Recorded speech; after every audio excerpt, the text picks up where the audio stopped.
good evening, good evening, Facebook, YouTube, and LinkedIn. Welcome to another episode of Legends from the Past and Future Show. Tonight, we're featuring our very own Roger Parker in keeping with the spirit of our veterans. So tonight, he's going to share with us his experience as a veteran and the years he has served our country. And Roger, we just thank you so much for your service. So with that, Ayanna, would you like to say anything before we bring him on? Absolutely. Welcome, everybody, to another wonderful show. One of the things I want to share with our viewers, Jeannie, that I'm really excited about is that we have a new website. Yay! Yay! If you go to pastandfuturelegends.com, you will see our website there. You will see information about the team. You will see information about our sponsors. You will see information about how you could become a sponsor. You will also see where you can purchase some merch. Those wonderful hoodies, those wonderful hats. We have mugs. That's how you can support the show and help our efforts in supporting college students. So All right. I'm excited about that, Jeannie. I don't know if you had a chance to take I am too. It is great. Yeah. Yes. With that being said, thank you, Ayanna. Let's bring on Roger. Hey, Roger. Hey, Roger. Hey, ladies, how everything going? Everything's well. It appears to be Great. thus. That's what happens when you go to school. You remember those words. Can't remember for the test, though, afterwards. Right? Exactly. So, Roger, thank you for accepting to be our featured this evening on Legends of the Past. So, with that being said, can you just share with our audience? A lot of us know some things about you. However, we'd like to hear some of your earlier years, how your earlier years, your experiences prior to moving on into the enlisting into the military. Well, then like everybody else during our time, we all had jobs. I graduated from Annapolis with Army. Well, Army graduated because he copied off my paper. We ain't gonna talk about that. But I graduated from Annapolis with Army in 78, and then I worked down Naval Academy. And after I worked down Naval Academy for a year or so, which actually was a good job, it was a government job. I was working in the scullery and all that good stuff, but it just wasn't my cup of tea. And I think at that time, 19 years old, I had kind of outgrew Annapolis. I mean, let's face it, Jeannie, it's really small where we come from. Because if you took off running from Spy Road and if you ran in town and crossed Eastport Bridge, turn around, come back, you don't ran the whole Annapolis. That's right. So it was time to move on. A little bit of athletic things at Bates, running track and stuff like that. But I just felt there was more to the world and myself, than Annapolis, so then of course, I left. Okay. And you left in 1979? I left in 79 because I was working at the Naval Academy. I was actually making good money down there, especially for an 18, 19-year-old, $600 and some every 2 weeks. Yeah, so, that was good money back in 79. Oh, that was crazy money. I was putting money in the bank, help my parents out whenever, but I wasn't paying no rent or anything like that. I just gave my parents money. They never required me to do anything because the house was paid for and didn't have cable and all that crazy stuff back then. So I just put my money in the bank. And, of course, and I traveled a little bit, went to New York and whatnot, and that's what happened. I went to New York and I saw a different side of the world. And I said, well, wow, coming from Annapolis, now I'm in New York City, hanging with some friends of mine. I said, it got to be more. It just got to be more. And, I remember I told my parents, because my dad was like, well, what you going to do? You got a job, you get ready to get a place to live or whatever. And I said, no, well, I said, I leave Thursday. He said, oh, you going on another trip? I said, no, I joined the Army. He had the nerve to be upset. Oh my gosh. So you did not tell them in advance that you were enlisted? No, You signed up? no, I was 19. I didn't have to get no permission or nothing. Right? I Really? left. And man, he was saying that because he kept pushing us towards the Air Force because that's what he did. Okay. But when I went to see the Air Force recruiter, he was giving me the yin yang. You know, he's giving me the runaround. Be here at 12:30. I'm there at 12:10. He don't come. Oh, I had such and such coming on. Be here at 1 o'clock. I'm there at 12:30. He don't come. You know. And so back then, everything was on in one building. Everything was on one row. And so, you know, the Marine guy came. I almost went in the Marines when I saw his uniform. So, but it didn't really have back then. They gave everybody your scores. And so when I went into the Marine guy, you know, he really didn't have anything that really interests me or whatever. So being loyal, you know, waiting on the Air Force guy, you know, he ain't never come. Army guy came in there. I never forget it. He came in there eating an apple. He's like, dude, what you doing? He's really bad. Dude, what you doing out here? So I was waiting on it. He knew his name. I don't remember his name. He said, you want to see what we got? Because all of us got your scores. I said, okay, let's go and give it a shot then. You know, and I went in there. And so when I went in there, you know, back then, VHS, he put VHS tape in. Some of these young kids don't even know what that is. But he put the VHS tape in and pressed the play button. And the first thing I saw was those guys jumping out the airplane. I said, I want to do that. I said, you know, and he said, yeah, they pay you extra money for doing that. I said, well, I want to do that. And that's what got me. You know, but my parents, my mom and dad, they really talked to me for like a couple of hours. They like then my dad was upset.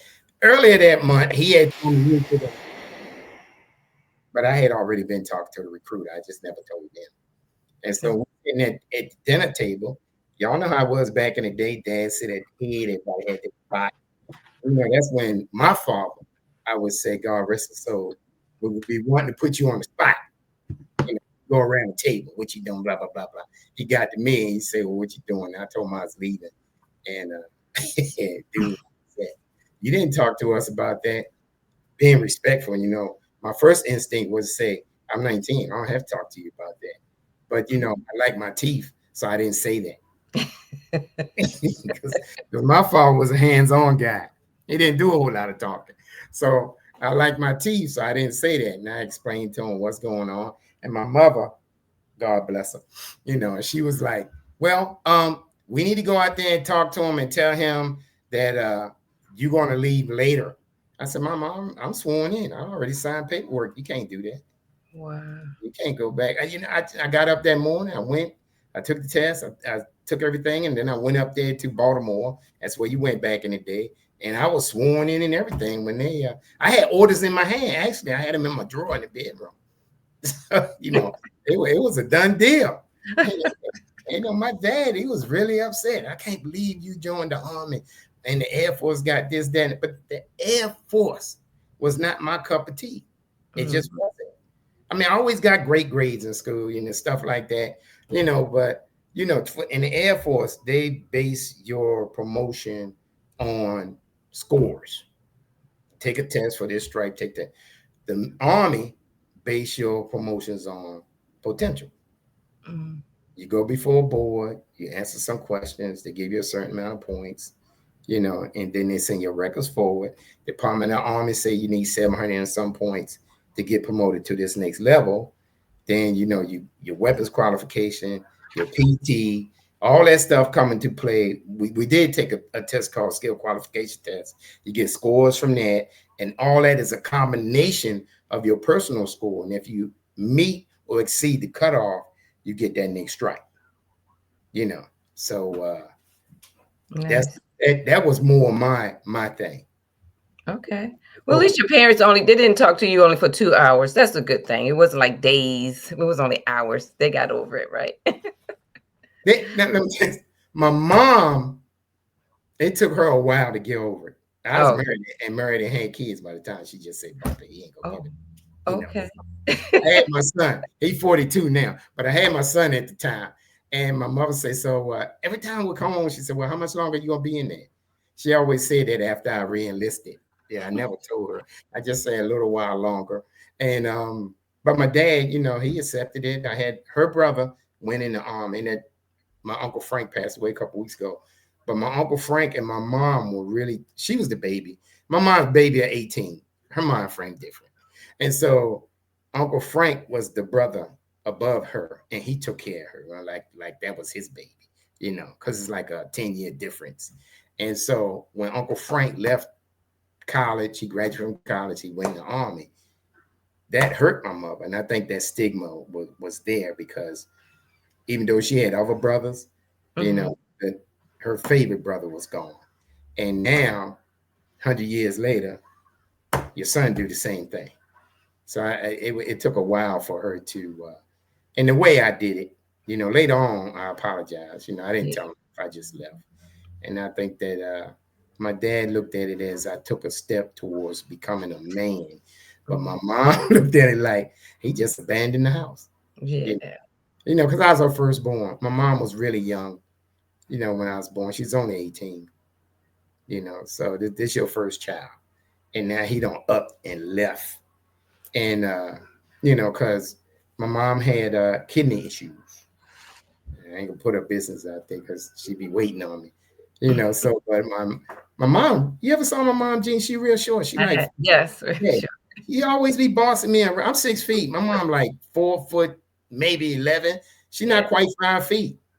And I remember she always pulling on my shirt to talk to her. She bent me down. Because I remember she swung at me one time. I leaned back like that and she missed. She said, "Don't move your face. I'm gonna sit up there and just let you slap him." Right. But with her though, she had kidney issues, you know, and I don't, you know, like a color thing, but you know, they kept giving her the runaround pretty much because she was black. And so finally, you know, she's pregnant with me. She started, you know, bleeding for no reason. So they flew her to Johns Hopkins. Okay. And so when they flew her to Johns Hopkins, they checked and said the baby's dead. That was me. And so then they said we're gonna force labor because I was supposed to have been born in February, but I was born in November. So I was like 6.5 months. And this 1959, they didn't have the technology that they got right now. And so my dad was there, of course, and he said when I came out, I started crying. So yeah, so, you know, and you know, it is. I had a lot of medical issues growing up. I did, you know, my lungs wasn't fully developed for quite some time. Trachea was messed up, you know, other kids running around. I could hardly breathe, you know, but, you know, so, but my grandfather, he always had faith in me. You know, we used to spend a lot of time in Browns Woods because he had all that land and they be running, but I couldn't run with them. So, you know, but I never cheated. He said he never cheated. I go all the way down to wherever they turned around at. Of course, they on their way back. And then I would run back, you know. So, but, you know, as God bless me as time came on and came like really super healthy.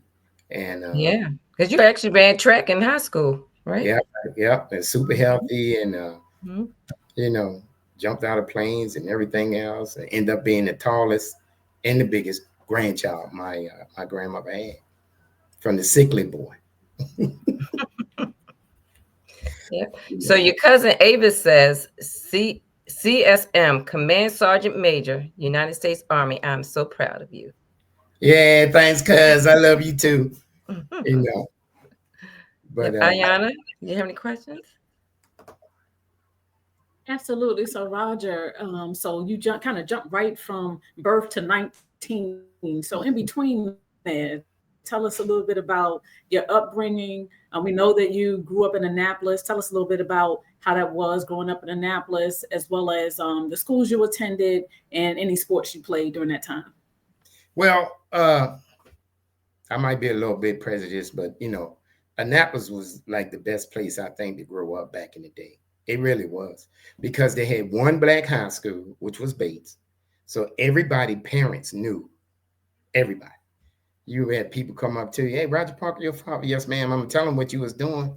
In my mind, I would say, "Mind your own business," but I wouldn't say that to her because they're getting that phone book. You know? "Hey, Dolores, guess what your son said? I saw him at drug fair." And by the time you get home, they already got the 411, you know, and that's a double whipping because you the you phone embarrassed book. We're just looking way back. yeah, no, they got the Phone book. 411, you know, and they call each other by their first name. Well, you know, Elisa called me.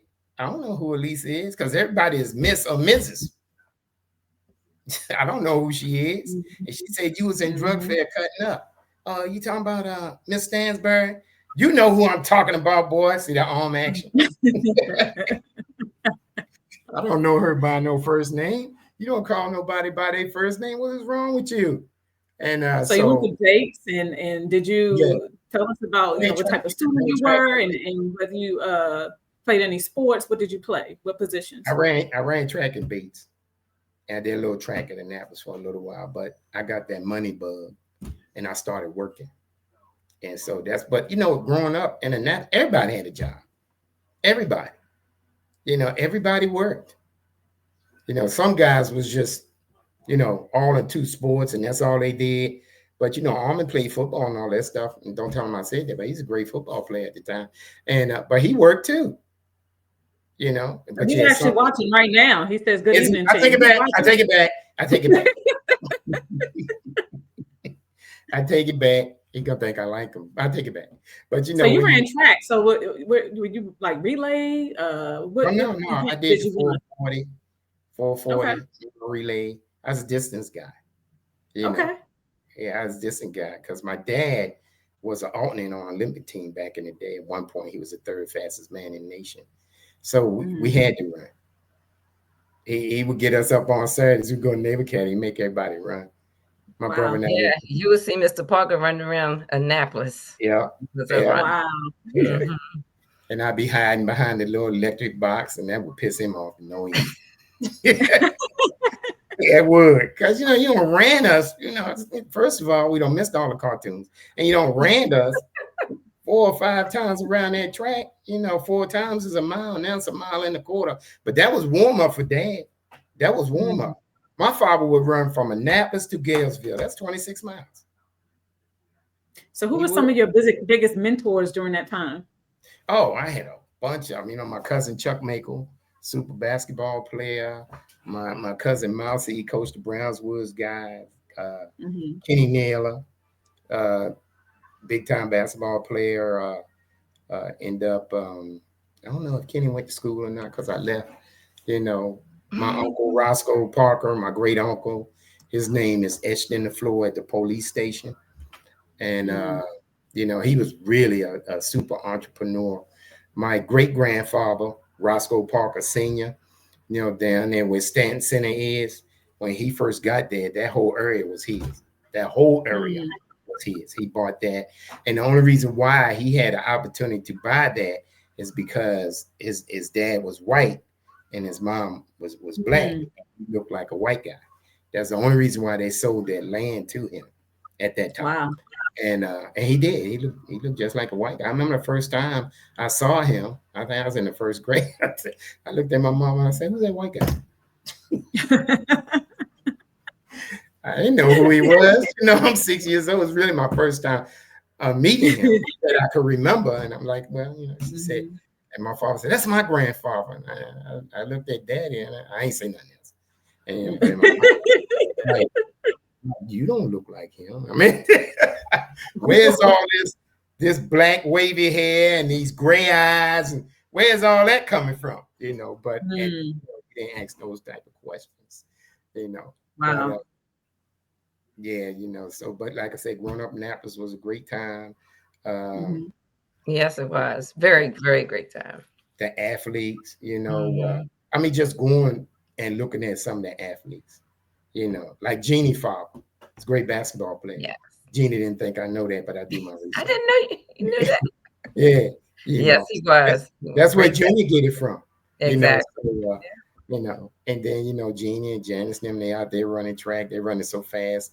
They tearing the bottom of their tennis shoes up. They out there. And there's that. But the thing is, some of the best athletes never really played for Annapolis. You're like, hey, Kenny Bell, he's a great football player, but he's a good basketball player too. Quavy Knight, was a great football player, but I guess, they did other things, but, the thing about Annapolis that was so great, first of all, our generation was so respectful. We Yes, really were. But absolutely. nobody would leave a child, out there, because I worked at Naval Academy. So I walked from the Naval Academy to Winton Court, so out there by past 7-Eleven out there. And then, but before we moved down there, I was walking from Annapolis going to Naval Academy. It wasn't nothing for somebody to pull up and say, hey, they know your parents and they base on your looks. Roger, your father? Yes, sir. Where you going? Naval Academy. Come on, get in. I'll give you a ride. Nobody kidnapped children, nothing like that. Or if they saw you was thirsty, they give you water. I mean, and it wasn't no, tell your father or your mother they owe me such and such, such and such. It wasn't nothing like that. I was proud to be from Annapolis. I am. Yeah. I mean, I can't speak on it now, but how it is now, because I'm older. I actually be 65 tomorrow, but I'm very proud to have been from Annapolis. Did you say tomorrow? So tomorrow's your birthday? Did. Yeah. He did. Oh, happy birthday. Happy birthday, Roger. Thank you. Yeah, tomorrow I'll be talking to my friends Jack and Daniel. So that's now let me tell you something. If y'all going to pick out liquor, make sure it got a first and last name. That's when you know it's good. Yeah. Right. Okay. Jack Daniel. Give liquor a first and last name, just like people. Mm-hmm. So I'll be talking. No, I won't. I ain't gonna do nothing because my family coming up for Thanksgiving. It's my year to host. Nice. So everybody's coming up here and everybody's putting in orders. Don't let your family know you could cook. That's one of my hobbies. Don't do that. I know. Don't do that because everybody be hitting me up. We were supposed to be over there, Jeannie, at some point. We still right. Over there. I don't know what's supposed to coordinate it. I told you I had a good menu. I still got the menu when y'all come over. I lay it out. But everybody be talking about your grandson eat good. Can I come over there? He a little rotten, But sometimes I feel like cooking. I'm going through the pastry thing. I just really start making cheesecake and I don't eat it. Stuff like. Matter of fact, it's funny. My great nephew just left the house with 2 cheesecake and a big old pot of spaghetti. But he asked me to cook it for him. So he just came to the house. Hey, Uncle Raj, grab the food, walk right back out. Hi, what's going on? How's your day? Kids today though. What is it's all good though. I told him if he got the certain thing in school and he did it, that I would cook whatever he want. He also left with 2 teriyaki steaks. So, oh my. Yeah, I made that for him too. And I want to say we rap by Jack and Daniel as well at Crown Royal next week. What's up with that? What is going on there? All right, Command Sergeant Major. So can you share with our listening audience how many years you served in the military and share with us some of the accolades that you've achieved during your service? I joined in 1979, got out in 2009, so 30 years. So I tell people all the time I went in a teenager and came out a grandfather. Every time I tell somebody that, they be like, damn. Because when I came out, I had my grandson when I came out. So, I never thought that I would stay in the military that long. I came in late 70s and it was still, black and white things going on, so in all the upper ranks, didn't see too many black people, especially in the job that I had because your scores had to be, specifically high. I was a chemical, biological, nuclear, explosive guy, so remember I told you I got good grades in school. That's how this stuff came. So when I went in there, they were showing us how to make bombs and all this other stuff. That was my second job. When I initially joined the Army, I was 31J Tango, computerized teletype repairman. And then they had these things called Magic 23. I don't even know if I should be talking about this stuff. But anyway, they had these things called Magic 23 bands, and that was before all the computer stuff. And what would happen is during the conflicts, we would relay the transmissions from overseas to wherever they need to go, and then the transmissions from us to go overseas, you know, we was a big giant relay van. That was our whole thing. And the only bad thing about that, you know, when the conflicts and stuff start, you're a target. Because if I knock out your communications, you can't talk to nobody. But somebody got really smart and said, you know what? We're not doing that no more. We're just gonna shoot this stuff straight up to the satellite. And you know, and so that job, you know, went away. And so then I was getting ready to get out. I had found a job at Johns Hopkins, good job. And I was getting ready to get out, but I came home and my wife at the time said, I'm pregnant. And I said, okay, so are you pregnant or are we pregnant? Because if you pregnant, somebody else involved. If we pregnant, then I'm involved. You know, and she said, we pregnant. I said, oh, okay. Because you was getting ready to get up out of here talking about you pregnant. We got to be pregnant. So I already had my son. My daughter was on the way. And I called my partner who had hooked me up with the job. He told me, he said, man, stay in there. This company get ready for hold up. And so it was all God. So, you know, I went to the reenlistment guy. I said, what you got going on? He said, we got this CBRN thing going on. I was like, what's that? I didn't even know what it was. And he was honest with me. He was. He said, I don't know what it is either. They just started it. So I said, okay, what kind of scores you need? He said, your score is good enough. Go anywhere. What is it you want to do? So I was like, okay. He said, let me tell you something else. I said, what? He said, they're giving away a bonus. I said, okay. So I'm thinking a couple thousand maybe. But it was 3 times your rank. So say if you made, it was 3 times your rank plus 10. So if you made, you know, $3,000, they multiply that times 3.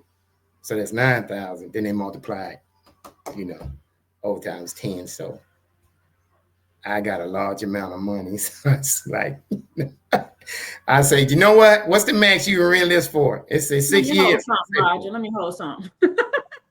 You know, oh, them grand, that college knucklehead in there eating all that, you know. So, but I ran this for 6 years. I did, and so that my second child was my turnaround for me because I was still, you know, even though I was married, I wasn't running the streets, but I was still playing a lot of sports, you know. So I go to work, go to run track. I ran track for Fort Bragg. Go to work. Go boxing. I boxed for Fort Bragg. Not Alice Chu was the star down there though, but you know, I boxed a little bit before Alice got there. So then I did smokers with one unit, challenged another unit.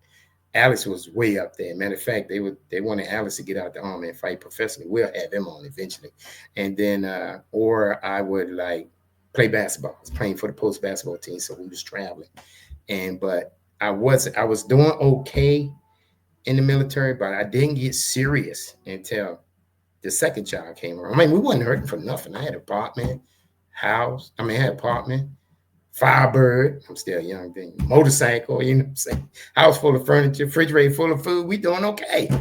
But with another mouth to feed, things had to change. And that's when I started doing the other stuff. That's when I started going to stuff like Jungle School and Survival School, Recondo School. You know, all these things to get promoted that everybody else didn't want to. Sniper School, M60 Leadership Course, you know, all those things. What was that? That was the other thing. I'll talk about that later. But, you know, then so as I was going through these schools that other people didn't want to go to because they were so hard, it was pushing me up the ranks, you know. So then I was in first 325 Airborne Infantry Regiment. I got selected to go to NATO, you know, National Alliance Treaty Organization. So they sent me to Holland. So I get over there. I'm the only nuclear, biological, chemical guy in the country. You know, so when I first get there, they don't have nothing. So, you know, and I remember he retired to Major General by at the time. Cam Page goes, hey, Sergeant Parker, so happy to see you, blah, blah, blah, blah, blah, blah. And then he goes down the hallway. Supposed to have like an NBC room where they got all the equipment, everything on the wall, nice and neat. He opened up the door. At first, he couldn't get the door open. He had to push it. And I said, well, you know, this is the NBC room. Ayana and Jeannie wasn't nothing taking out the boxes. All the equipment was brand new. It hadn't even been tested. And he chucked the keys to me and said, go on and handle it, and walked away. So, so no, I wasn't just putting in the NBC program for Armed Forces Central. I was putting the NBC program for Howard, a country. So, and oh my God, I spent so much time in that place getting it together. But I finally got it together, and we did well. You know, Avis talking, and we did well. I put it together, and so the Germans came over and saw what type of system I had. So, as a measure of goodwill, my commander, without unbeknownst to me, had loaned me out to sit up their NBC room. And then I helped the Germans, I helped the Dutch, because we had these buildings, in NATO, everybody's there, all the countries are there. And so, I had an opportunity, I ate dinner with the Queen of Holland. I ate dinner with her, and my daughter sat in her lap the whole time. I was so embarrassed. So she said, no, she can sit with me, because her kids was all grown. She had the grandkids. My daughter don't remember that now. She 38, she old. But she was only like 2 then. And it was just great being over there. Also played on a mini, tried out, made the mini Olympic team. We had our own plane. We flew to Japan and played basketball. I ran, of course, the track thing, a high jump. Did a high jump. I won that. I got the gold for that, and then we won the tournament. So I got the gold for that. I won the slam dunk contest. That's when I had my hops, and it was just great. But I became, I was in my 30s then, right, 20s. As I started getting older, I was realizing that it was time to really just upgrade my career. So even though they wanted me to stay, and they gave me all these awards, I got a Defense Meritorious Service Medal. That's the 3rd highest award you can get during peacetime. And so they gave me that for setting all that stuff up at Howland. General von Sondront was a German 4-star general, gave me a scroll. And I didn't take, it's just a piece of paper. But the Germans explained to me what that was. So he gave me this scroll. I got it out there with all this hieroglyphics on it, and all that good type stuff, and had my name on it and all that. And it was like, enlisted people don't get that. He gave me one, and I was so proud to get that, and he gave me a Volks medal, a German medal. I got that, and so I left from there and I went to drill sergeant school. And I know you see it. If you ever saw that movie, Officer and a Gentleman, Lou Gossett Jr., that's type of drill sergeant I was. My daughter say that all the time. But that was the type of drill sergeant I was. I was in great shape. I was running my 2 miles in 10 minutes and 10 seconds. So we had PT tests. So the first thing you do is push-ups. They give you 2 minutes. I did 96 push-ups. And then after that, you do sit-ups, 2 minutes, 102. And then I ran my 2 miles in 10 minutes and 10 seconds. So I always exceeded the standards. The max you can get is 300. I was on the extended scale, 340, 360. You know why? Because I'm from Annapolis. Tell them, Jeannie. That's right. From Annapolis. That's right. That's amazing. That's very impressive. Yeah, So a question for you. So with those skills, those physical skills that you had, I know at some point you became a fitness instructor. Tell us a little bit about that. Well, when you go to drill sergeant school, they send you to hand-to-hand combat, but I had already had hand-to-hand combat training in the 82nd. That's one of my high-speed, low-drag special units. And then I went to drill sergeant school, and because I had prior hand-to-hand combat stuff, they sent me hand-to-hand combat instructor school back to Fort Bragg with 7 Special Forces Group. So I got that, and then they sent me to Master Fitness School. So doing all that stuff in the military when I got out, that's when I started training people to go pull security at the embassy. And that's when I had my little business 50 plus. I was training people to, to get in shape, because they had trained me to do it all. I could write diets. I could write a fitness program. They sent me to school for nutrition and all this other stuff. The military paid for all that. And I took that once I got out, and before until the virus, I had the business. After the virus, I said, I don't want to do anything anymore because God has blessed me to put me in a financial position where I don't have to work. I worked at Napas Town Center for a little while. I didn't like the job. I was a supervisor down there, night security guy. I ain't do nothing but look at TV all day. I probably watched more basketball there than I ever did my whole life, and it was giving me $600 a week. But I just couldn't do it. I got bored because I did them wrong. I went to work one day and I said, I don't want to be here. That's all I said right in the middle of the meeting. I got up and left, got my car and went on back home. You know what? Yeah, I did. I just left. And then I gave them all their uniforms and put them in the cleaners, gave them all the uniforms. They begged me to stay. I never even went back, picked up that last check. Wow. Oh, my. I just went on back home. I was tired of it. But so after drill song school, then I went to, I had came from NATO. I went to drill song school. Then I went back to Fort Bragg. I taught drill song school for a little while. Then I taught advanced non-commissioned officer course.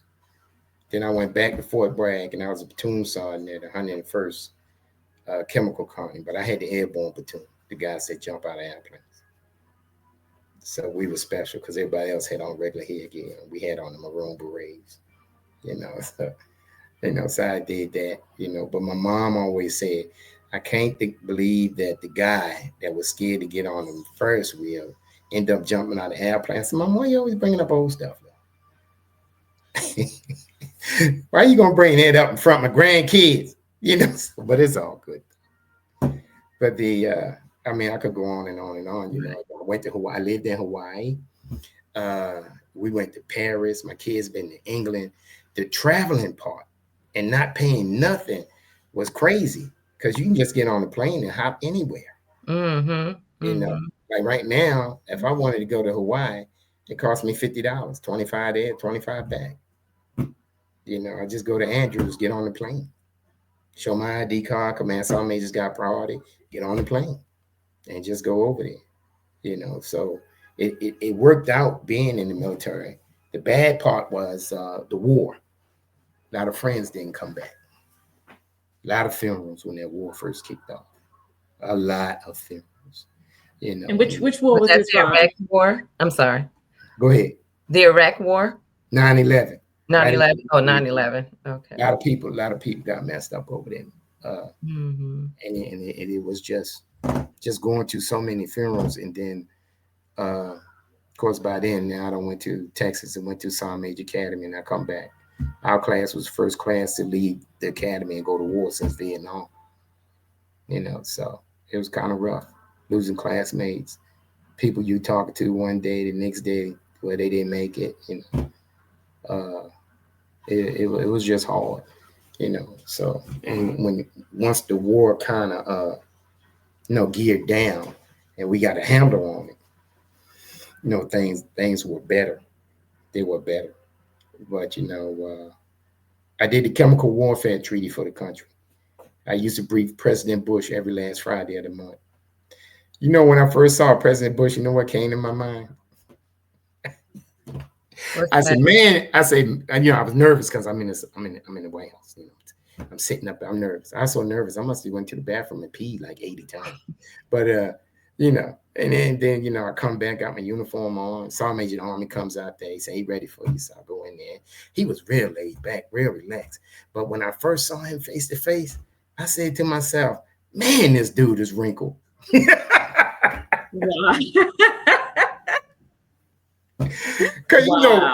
then I saw how they was fixing him up before he went on TV. They was, fixing his face and smoothing all this stuff out. I said, he didn't look like that the other night on TV. So I had to talk to him about the stuff that we were doing and what we had.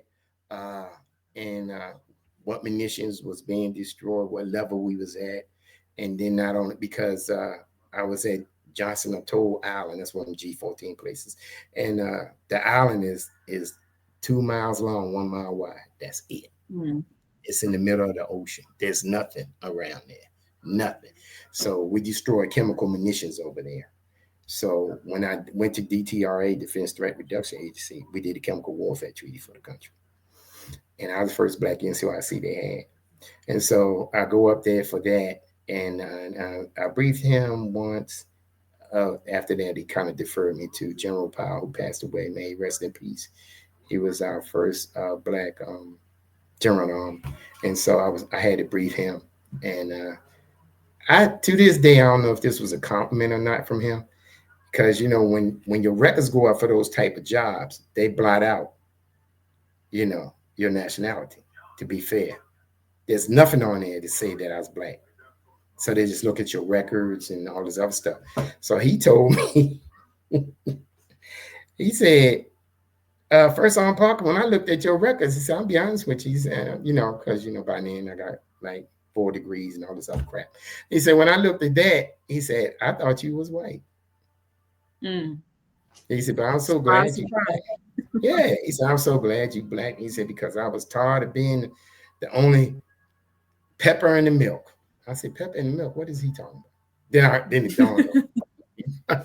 He said, I was tired of being the only pepper in the milk. Yeah. So a person from our audience had a question. It was also my question. When you were talking about the losses, how did you recover? Like, what is it that is offered for you in your mental health when you're losing, classmates and comrades? How do you handle that? Well, when you come back, you see a psychiatrist, and you have to do that for 6 months, and they let you know if you got post-traumatic stress syndrome and all that type stuff. The loss to me was my battle buddy, Jim. Jim was he was the first command sergeant major to get killed over there in Iraq. And that was my buddy for the 8 months that I was in. You want to get there to give you a battle buddy. That's my buddy in Sergeant Major Academy. So, we played basketball together. This tall, lanky white guy, 6'4", good ball player. He's from Virginia. We used to be rolling them out. It's like a Parker and Jim can't be on the same team. You can't tell us what team to be on. I ain't want to play against Jim. But he got killed over there. I remember the last email I got from him. He said, hey, I beat you over here. And then that was Monday. And then that Wednesday, the list came down. They sent a list with who they making. And his name was on it. Going to his funeral was rough because his daughter was pregnant. He had 3 girls. And his daughter was pregnant with his grandson. And he never got to see that boy. So when she had him, he looked just like Jim too. Well, the daughter looked just like Jim. So he looked just like Jim. And his daughter get up there, why my daddy? And I mean, those funerals was rough with the kids. My God, when you go up there, and you have to go to them funerals when them soldiers in your unit, and you see them little kids crying, and it hurt because there's nothing that you can do. You feel like you want to do something, but the military take care of them financially wise. But I mean, what else can you do? You can't replace that father, that mother. I went to a funeral with a young female soldier got killed. And her son, boy, he was 4 years old. The whole time he was there, he kept saying, I want my mommy back. What do you do in that situation? It's just horrible. They paid the ultimate price. Only 7% of the people in the United States will qualify to join the military. But that 7% protects the 100. Is that crazy or what? 7% protects the 100. Wow. That's a crazy statistic. 7%. Yeah. Mm-hmm. So, Roger, tell me this. Mm-hmm. So, in looking at your resume, it says you also have a bachelor's degree? Yeah, I got a bachelor's degree. So, where did you find time to go to school? Let me tell you how that worked. When as you're going up the ranks, they tell you need an associate's degree. If you don't have an associate's degree when you're in the Sergeant Major Academy, they make you do the Sergeant Major Academy cram 2 years of knowledge into you in 8 months. So not only did you have to do that, you got to do that associate's degree. You have to have it before that 8 months is over with. But lucky for me, when I was in Holland, my officer in charge, my OIC, came in there, and by that time I already had associate's degree. And he said, you know what? And I knew where he was going with it. He said, so Parker, you know what? I said, what, sir? He said, I was going over the notes, and I said, you already got associate's degree. I said, sir, you knew that when I got here. What are you talking about? He said, you only need this many credits, and you could have a bachelor's. I said, okay. I said, I'm good. That's exactly what I said. I kept doing my work because I was typing, and I wasn't a good typer because I'm a hunt and pecker. So, and then he comes back. He said, your class going to start tomorrow at lunchtime. What? What class? He said, I signed you up. So he was the one who got that hunger. So I was mad at him. I called him everything I need to sign. I need my breath, I play basketball at lunch now. I got to go in there. But when I got in there, our overall commander was a colonel. He had made arrangements for the school to come and teach us classes at lunch. And it's like everything else. When I passed that first class, I was like, oh man, shit, I'm good. I still got memory. It caused me to keep going, And so by the time I left, I had the bachelor's. So when I got so you have I know we've talked about it quite a bit on the show. You have a very large family, and some of them are viewing the show tonight. Your cousin Asbury Parker, your cousin Avis, they seem very proud of you. Anything you want to say to your family and friends that are watching right now? Oh yeah, I love y'all, and thank you so much. But I was just Avis gonna get mad. I was just a guy doing his job, and I didn't. When people see my accolades and stuff, they start tripping. But my whole mind frame in the military was, I had to represent my family well, but not only my family, my hometown. Because you go to these places and they say you from Maryland, first thing come out everybody's mouth, Baltimore? No, I'm from the capital. Ain't Baltimore the capital? No, Annapolis the capital. And you got, man, I told you Annapolis the capital. but Annapolis is so small that people don't. So I always had to, my grandfather told me a long time ago, he said, if you're going to do something, do it right. Just don't do it at all. And I always put that best foot forward. I always took the jobs that the other people wouldn't take. I would, I had to back then to really get promoted. The only bad thing about it, when you get dressed up and put that dress uniform on, you got to put all these awards on. They got to be certain this got to be a half inch, this a quarter. It used to take me an hour to highly decorated. That's right. Yeah, I had messed around and refused. So we had some other viewers. Mm-hmm. Wow. Richard McGowan says, thank you for your service. Congratulations on an amazing career. As well as Silk Sam said, good evening, sir. Thank you for your service. Also, your cousin Asbury says, love you more, cuz. Thank you, man. Asbury brother, he made E9 in the Air Force. He's a chief. Yeah, he's a chief. Ron McGee is also watching. Mm-hmm. Mm-hmm. So if you have anything that you could leave with our viewers, what would it be? It would be this. You never know what potential an individual will have until you put them in a certain situation. 1% of the military as a whole will make E9. 1%. Army, Navy, Air Force, Marine, Reserve. 1%. Out of that 1%, 0.5, half, 0.5 is half, will make the command position.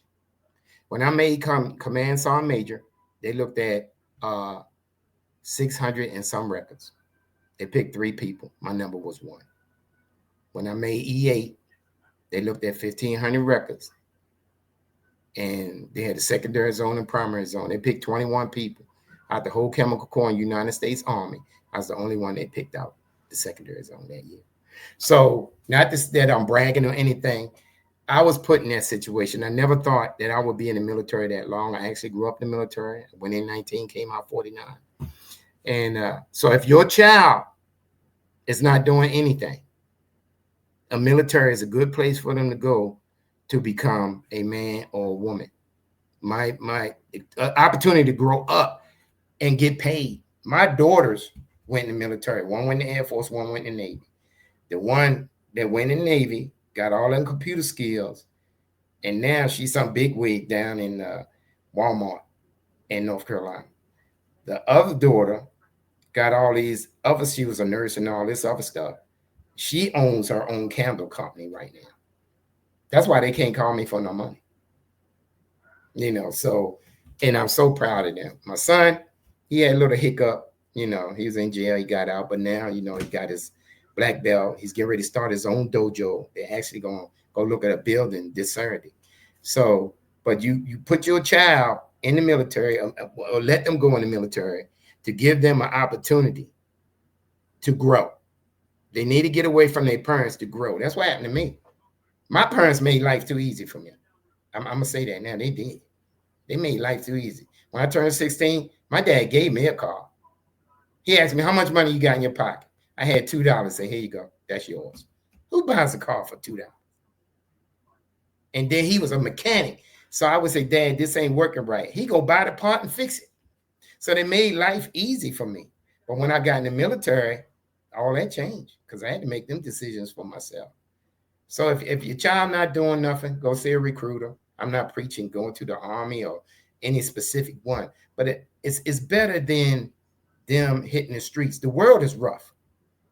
It's rough, especially for us guys, people of color. The world is rough, and you need it. If you don't get your hands in something, you be drawn into something you don't want to do. Out here having babies with a whole bunch of different women and all that other stuff. That probably wouldn't have been me if I hadn't left. So, I had to, get out of there. And that's what I would tell my audience. Think of your children. And I know it's hard sometimes, but you got to let them go. You got to hold their feet to the fire. And if you don't got money, go to college, go to military. If you got money, go to college, go to college. I didn't want to go to college. That's why I went in the military. I didn't want to go. I went in the military. Look at me now. 4 degrees. They ain't doing nothing but hanging up on the wall, but I died. Wow, that is amazing advice. Thank you so much for great words of wisdom. Great words of wisdom. Wonderful. Yes. Yes. And so we have a few sponsors we need to thank. Mm-hmm. I know we're coming up on that hour. So the first will be J&J Realty. That is one of our sponsors, as well as Image Power Inc. and MyEcon. So we want to thank our sponsors always. If you want to become a sponsor, again, we have this amazing new website. Everybody go check it out. It's pastandfuturelegends.com, pastandfuturelegends.com. There you can become a sponsor. You can read about the team, and you can purchase some merch, some of that merch that we've been giving away on some of these shows. Jeannie, you want to close us out? Yes, I just want to thank Commander Sergeant Major Roger again for sharing his journey with us. This has been awesome. And again, we thank you for your service. And thank you, fans. Thank you all for joining us this evening. So that's it. Thank you, everybody. And thanks for having me. I really enjoyed it. Now I'm ready to get back to because Armin out there, this is the first time I had both the women to myself. I'm so elated. Speaking of which, we do have some events coming up. So we're looking at a December event. It's kind of in the air, but we'll keep you guys posted on that. There'll just be something, for us to get together, a meet and greet, for everybody to come out, enjoy some hors d'oeuvres and get to meet the team. And then we're planning a larger event in March. So be on the lookout. Check out our website under events, and all the information will be posted there. Deja, take us out. Good night, everybody. Good night, everybody. Thank you.